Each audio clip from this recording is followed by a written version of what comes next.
Agus diperiksa penyidik dari Unit Pidana Umum Polrestabes Palembang setelah tertangkap melakukan pencurian di salah satu warung. Oknum pengemudi travel ini pada polisi mengaku mencuri di warung dengan cara memilih warung yang sepi atau sedang ditinggal pemiliknya. Yang tersangka ambil dari warung korban uang dan beberapa makanan ringan. Kejahatan itu dilakukan tersangka akibat sepinya penumpang travel yang ia kemudikan selama pandemi COVID-19, sementara ia harus menghidupi keluarganya.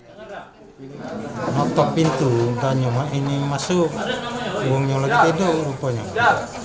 Manja kan orang tidur, langsung bayar rokok, bayar duit. Ngapa kita sangke maling tuh? Lagi kepepet. Kepepet ngapa? Kasih duit. Ngapa kan begawe gitu? Ya sepi lagi. Lagi sepi travel. Ngapa sepi travel? Hah? Ngapa sepi travel? Iya sepi, lagi sepi ini memang sasaran. Polisi menangkap tersangka setelah sejumlah korban yang warungnya dikuras tersangka melapor ke Polrestabes. Ciri-ciri tersangka diketahui polisi dari korbannya.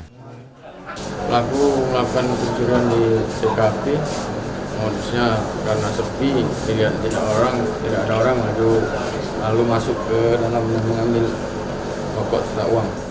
Berdasarkan pengakuan pelaku, melakukan pencurian karena usaha dia sepi, kurang pengunjung.